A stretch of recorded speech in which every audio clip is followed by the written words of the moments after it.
Hello and welcome to this week's episode of Future of XYZ. I am so excited to have the chance to talk with Caitlin Thompson, the publisher and co-founder of Racket, which is a media company focused on the culture of tennis. Caitlin, thanks for joining us on Future of XYZ. Thank you for having me, Lisa. Well, it's awesome because, of course, the French Open, also known as Roland Garros, is just underway as we head into this Memorial Day weekend. Finals, I think, are in like 10 days. So it's really heating up. And I'm really excited because obviously as a lifelong tennis player, it's one of my favorite sports and topics. So I want to dive right in because there's actually, I think, during COVID been an increased attention put on the sport. At least that's my impression. I think statistically speaking, pickleball probably outpaced tennis, but I don't know that. Just for grounding, what's your sense of the current state of the sport? It's a great question. And that's going to be the only time we refer to the cucumber sport related in this chat, just because there's so much great stuff to talk about with tennis in the sense that it has become this really sort of a reclamation of its popularity as a recreational sport.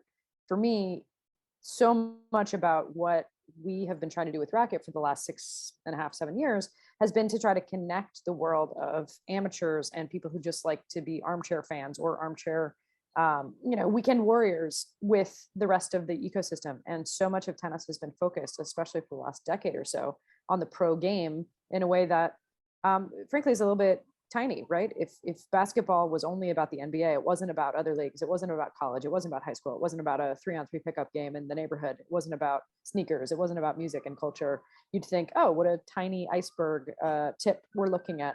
But tennis has really been that. And so for me, my perspective on it is that the people who've rediscovered the joy of the game from a recreational standpoint, who may never ever set foot in a tennis stadium to watch a pro match or maybe even play a competitive match themselves, has exploded.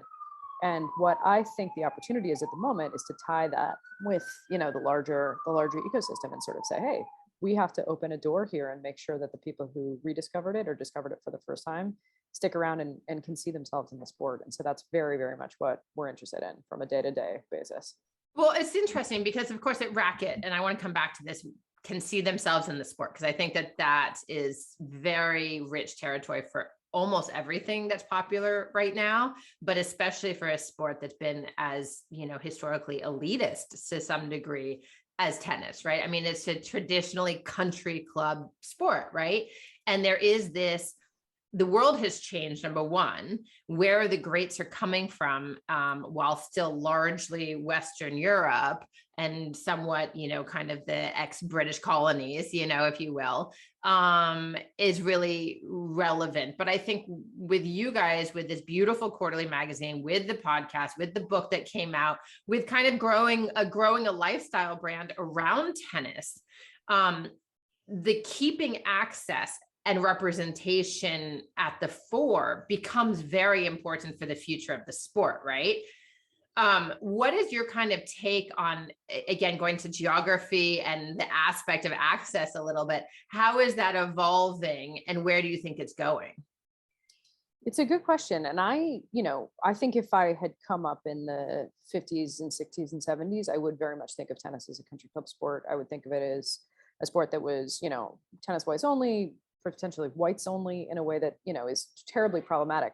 I grew up in the 80s. And for me, this was during the tennis boom when the public courts were packed, when people were drinking water out of fuzzy tennis ball cans, when everybody was playing tennis, whether it was in a movie or in a, in the public park down the street. And so I feel like we've really embraced the idea, because David and I, my co-founder, are both, late Gen X, early whatever comes next. And for us, it's more of a return to that time, because I think that that's when the culture was strongest. It was most interesting. It was most diverse. And I think if you look at the players that have really come to the fore, especially in the last 2 decades, it's Andre Agassi, it's Serena Williams, it's players who didn't necessarily have a silver spoon in their mouths. Bonafide, yeah. The way that I think they did in certainly the 20s and 30s and 40s.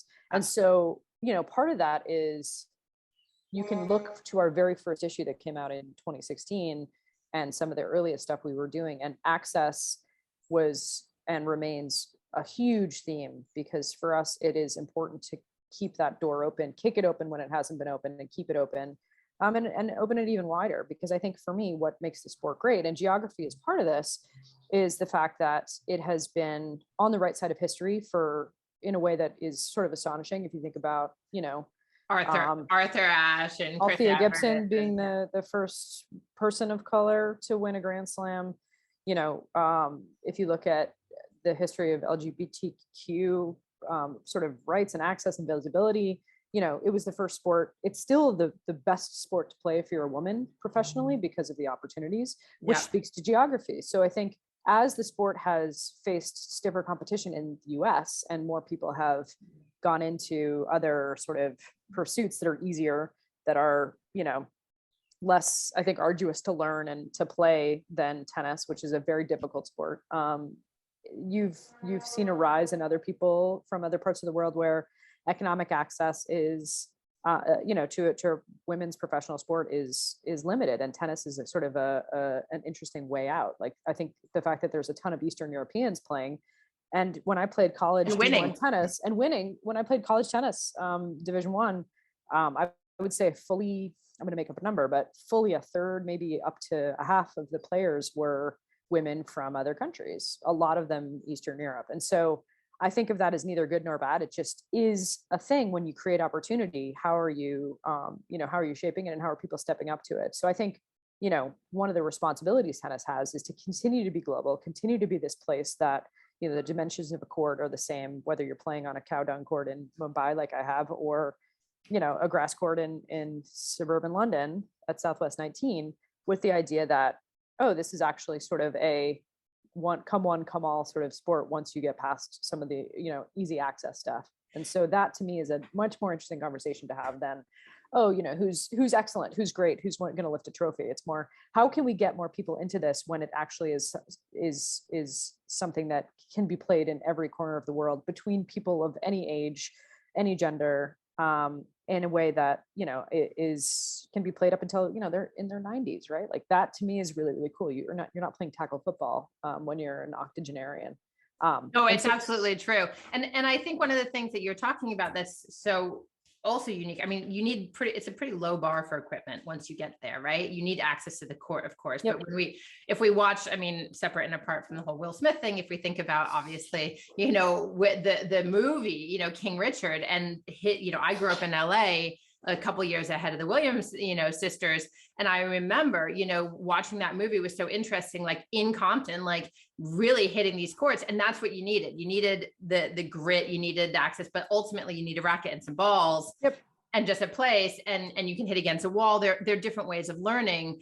And I think one of the things that I find, you mentioned like a cow dung court in Mumbai, we've all played, those of us who are privileged enough to be tennis players and play around the world, have played in all sorts of crazy circumstances. One thing that I think is also interesting, besides the access to the equipment and to the sport, is the access to the fashion. I think about Lacoste, and, there's certain other brands that have obviously risen, but right now there seems to be kind of a growing, I want to say almost like streetwear meets tennis movement. Certainly it's happening in New York, London, Paris. I don't know if it's happening everywhere else in the world, but it's kind of wild. I mean, can we talk about the culture of tennis fashion to some degree? I mean, it's amazing. I remember wearing a tennis skirt off the court, and it was one of the ones that you'd wear in the 90s, so like kind of polyester and like a little bit like Arantxa Sanchez Vicario, like kind of high-waisted. Yeah. And I was just wearing, I think I must have found it in an old drawer, because I used to have a Prince sponsorship, and it was an old Prince one, and somebody stopped me and they were like, oh my God, this is like maybe 6 or so years ago. And I remember thinking like, oh, I just wear tennis clothes all the time, because when you start a tennis media company, that's like one of the privileges you get, and it's the only clothes that I would choose to be in and day out. And I remember thinking like, oh, this is going to be a thing. And then it's sort of the steady trickle. And now my Instagram is inundated with startup brands that have, capsule collections, including a tennis skirt and some kind of, visor and whatever. To me, it's phenomenal. And again, I think about it in terms of cyclical sort of consumption patterns, where it's like, obviously the world of fashion needs stuff that's new. They need to be inspired by new things. Obviously skateboards and streetwear have been sort of, top of mind for the past decade and a half. Like, I've lived near a few Supreme stores, and I don't get it's not for me, but for the men, mostly it is for, they can't get enough, and a weekly drop is not even enough to sate their appetite for, a plain t-shirt with a red bar on it. That said, like, one of the things I hope we meet the moment, and by we, I mean, sort of the tennis universe, is to be a little bit more porous than we've been, and to think about how this rising movement of recreational players, rising movement of people who like the style, and as you say, it's much more accessible to wear the clothes sometimes than to feel like you're, struggling with a ground stroke, and to sort of make sure that there's room for that in the sport. Right now, they're two very non-touching circles. There's a Venn diagram there where I'd like to see more. People don't want to wear performance wear all the time, especially if it's as ugly as most of the stuff that the pros wear on the court. They want stuff that they can wear on and off the court. They can go to Erewhon, they can go to, their social engagements, and then they can play maybe. But I think that to me is another opportunity to sort of say, hey, every opportunity we have to make the sport bigger, to make the tent bigger, to make people feel like they're reflected and sort of in the discussion, is one that we should be taking. Because the truth is, like, tennis for me represents this really, really sort of pure space where it's so difficult that you get your, you sort of get to a meditative place. But also, I was taught by my grandmother, who picked it up after she retired as a nurse. And she used to play with me every morning when she was, smoking a Benson and Hedges. And, my mom, she still comes off the court and has one. Totally. And I feel like for me, that is the epitome of tennis, where you're spending time with other people and you're having a fun recreational experience. Maybe one of you is going to be good, or maybe there's a competitive aspect to it, but it doesn't have to be. But so for me, that is sort of, it's sort of tied to the fashion idea. It's sort of tied to this recreational idea. It's tied to this narrative idea and representation, where it's just as valuable to be stepping foot into this world, whether you're, going to get all the gear and sign up for the tournaments and try to, play professionally, or if you're just trying on a skirt, you know what I mean? It's all valid. Absolutely. Well, and it's been interesting to see. I mean, I know that you don't want to really talk about like the top 10 and who's coming up and whatever, but I mean, it is interesting. I think, Sissy Boss recently, made a comment, who, many of us love, the Greek, like, great right now, talking about the fact that it's been the Federer, Rafa, Nadal, Djokovic trifecta in the men's singles world for the last 10, 20 years. They each have 20 Grand Slam titles. And, it's really been that game. And of course, there've been a couple people who have interloped, but like Tsitsipas is saying, like, I think that the future of tennis over the next decade is going to be 6 to 8. And it's just going to, because there's such a deep bench coming up. Right. Yeah.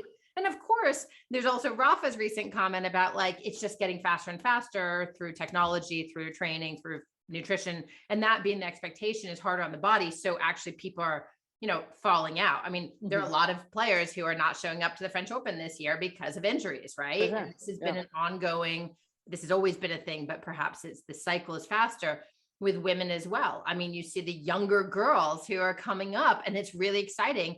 And you have mental health issues that go along with the pressures of being that good and that on stage. I mean, Naomi Osaka is a great example, right? Very public about her mental health challenges. Meanwhile, she's the highest paid athlete in the world, right? Totally. So I think that there's something really interesting about this, as you say, the culture and the privilege and the health and well-being aspect of tennis as a, let's call it a spectator / amateur sport. Right. And then a community sport. And then there's this like super high money, super high pressure, the 4 Grand Slams, right? We started with Australian Open in January. We have French Open now, Wimbledon July, and then US Open, among dozens of other tournaments that happen interspersed. I mean, what do we think that kind of, like, as you said, the Venn diagram on like culture and fashion, but like, what's the intersection between like the pro and the money in that? Yeah. Mixed, as it grows in popularity as well, mixed with kind of like the average player who aspires to greatness. I mean, you went to college on a tennis scholarship, right? I did. Yeah. I feel like there's like maybe 20 ways I could answer that question.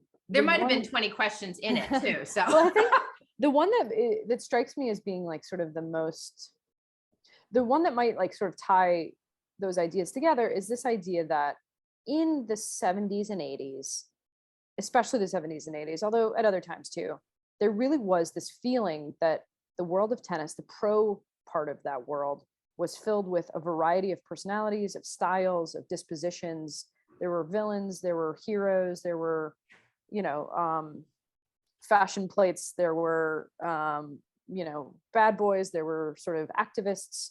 And to me, that was a really rich place that has always been what's cool about sports, which is there's no one right way to play it. And any sport, whether it's an individual sport like tennis or boxing or, you know, a massive team sport where you get a ton of personalities in one place, it's just that there's going to be this really interesting variety. And I think what a missed opportunity of the sport has been as this big three, and if you want to include maybe Serena as the big four, from a marketing perspective, from a storytelling perspective, they have taken up all of the oxygen in the room. And it's not their fault. They're great. You know, not Rafa might take issue with the fact that you didn't give him his 21 Grand Slams because he has 21 now. You know, but for the most part, they've taken up all the oxygen, and the game has been marketed towards their greatness, towards their stardom, towards their inevitability. And it's created this very, very, on one hand, you know, sort of epic narrative practice. On the other hand, I think it's really robbed the sport of its variety. It's robbed the people practicing it their sort of time in the sun. And it's given everybody who doesn't maybe relate to one of those people or doesn't necessarily want to see the same people winning week in and week out, or like the types of games that they play, which now tend to favor the sort of marathon artists over the sort of shot maker, you know, fabulists. It's really robbed the sport of a lot of its depth. And I think what's amazing about this moment, which is why I tie it to fashion and culture and history, is it doesn't have to be this way. It can be this rogues gallery. It can and should be a different voice winning. It doesn't have to be, just because you've never heard of the player doesn't mean they're coming from nowhere to win this, you know, to win a title. They've been training for a decade plus in every circumstance. Yeah. Even an Emma Raducanu, who won a US Open at age 18 and might win another slam, maybe not, but it doesn't matter. You know, this is one of the many voices and flavors and folks that you get on this traveling circus of tours that tends to hit every cool spot in the world at all these beautiful varied surfaces and clubs and ports and public facilities in some cases. And that's the beauty of the sport. And that's what's relatable about it. What's relatable about it is that in any day, anybody can beat anybody else. And when you have these three, on the men's side, sort of superhuman, but also the game has been gamed to help them win because the marketers know how to sell them, because IMG wants them to succeed, because the tournaments know it's easier to sell tickets when they're in it, as opposed to something harder, which is, hey, we're going to sell the game on the game itself. And by the way, the game itself is something that you can play or you can get into or you can watch. It's a much more nuanced, difficult world to illustrate through storytelling and through marketing, but it's a much richer one. And it's one that makes the sport and frankly, like the larger universe much, much better. And so one of the things that we saw immediately upon sort of approaching tennis, and my partner David and I don't come from the world of tennis. Obviously, we both, you know, play recreational at this point, you know, decently well, but we had been journalists in other arenas for 15 years before we started this together. And one of the immediate lacks we saw was just everybody wanted to talk about the same thing. And any ecosystem you talk about the one thing only is going to be underserved, underrepresented. It's going to get pretty boring pretty fast. And the people who have their thumbs on the scale to make money off of that and attention off of that are not going to give that landscape up easily. And so we took a dramatically different approach where we were saying, hey, Benoit Paire is just as good as Roger Federer. Is he as good as a player? Certainly not. Is he as good a marketer and endorser? No. But for my money, watching a match, I would argue that's way more entertaining than watching him like beat up on a tomato can in the first round. Where, you know, Benoit Paire, is he going to get out of the first set alive? Is he going to break 20 rackets? Is he going to hit a approach shot? Well, Nick Kyrgios is a great example of that, right? Nick Kyrgios is another example. The personalities, and I think that's why people love, you know, the Coco Graphs of the world, like the young, hungry, or the fighter, or the Andy Murray, you know, like, I mean, people really love, I think, the psychology of it. And of course, Agassi wrote a great book, you know, The Inside Game of Tennis. And for any of us tennis players, like, you know, it's largely obviously the training, but the training also takes place in here. And I think that's what is also relatable to the average person. I think that book, Open, that Agassi wrote, was one of the best sports books ever, because it really displayed him as a 360-degree human. And you mentioned Naomi Osaka earlier. It is interesting that she's the highest paid female athlete by several orders of magnitude, but also has only played a couple of matches this year and probably, by all accounts, might be sort of stepping out of the sport sometime soon. I think that's sort of, we did an issue with her. She guest edited an issue of Racket last year. I admire her tremendously. She's an incredible sort of joiner of worlds between obviously her Haitian, her Japanese, and her American heritage. She's into fashion. She's an investor. She's into all these different things. On the other hand, when you sign a lot of checks, it's going to come with a lot of scrutiny. And I think marketing yourself in the traditional ways brings that sort of pressure. Yes. in the sense that if you look at something that, some of these other players are doing, where they'll maybe invest in smaller companies and endorse them, but they also have equity in the company, that gives you this idea that your value is not tied to your results in a way that is freeing. And tennis, unlike most other sports, because you're out there alone, really does feel like a bit of a pressure chamber in the higher echelons of the game. That's certainly what I experienced, and I didn't get close to being a professional. So I think for me, what's interesting about tying these sort of sponsorships and mental health and new ways of doing business and different ways of approaching the sport are all tied together, which is the old narratives have only served a few people, and there's so much room for more and newer and better. And the things that I'm excited about, which is why it was so exciting to have this conversation, is the future doesn't have to look like what it's been. We can look to the past, as I do, like I said, the 60s, 70s, 80s, as this inspiration and take from it the best parts, but also, continue to innovate so that I can see, a broader or more sort of inclusive or exciting, or at the very least new sort of world that, we can kind of create. And that's really where we draw a lot of our inspiration. Like, wouldn't it be cool if? And I think that is the right question, as opposed to like, what's this person doing, or what's this media company doing, or how's this being sort of covered? It's more like, okay, but what if we don't have to take any of those things as table stakes? What if we can start over? And I think when you have an independent media company, that's like the one thing you're allowed to do. Well, and you guys, I want to wrap us up. You have the podcast, obviously, with your co-host, Renee Stubbs, who, is a TV commentator, a former Australian pro player. It's super, and a coach in Australia still. It's a super fun podcast, and this irreverence, I think, but irreverence in the sense of culture, but this reverence for the courts is kind of how your tagline comes together, where culture and the courts meet. And I really love that about Racket in specific. And, I think there's so many other topics, we didn't even get to so many, but for the future of tennis, I love the idea of being able to ask some questions that others aren't asking, and really finding that representation in all of us that can adore a sport, both, on the courts as spectators or as players or anything in between. So right. Caitlin, thanks for joining us on the Future of Tennis. Thank you, Lisa. And anyone watching, listening, if you don't already subscribe to Future of XYZ, make sure you do. We're available on YouTube or any of your favorite streaming podcast platforms. You can also follow Future of XYZ on Instagram and Racket on Instagram as well. And visit future-of.xyz if you or someone would like to be a future guest. Enjoy the French Open, everyone, and your whole summer tennis playing season. Take care. Thanks again, Caitlin.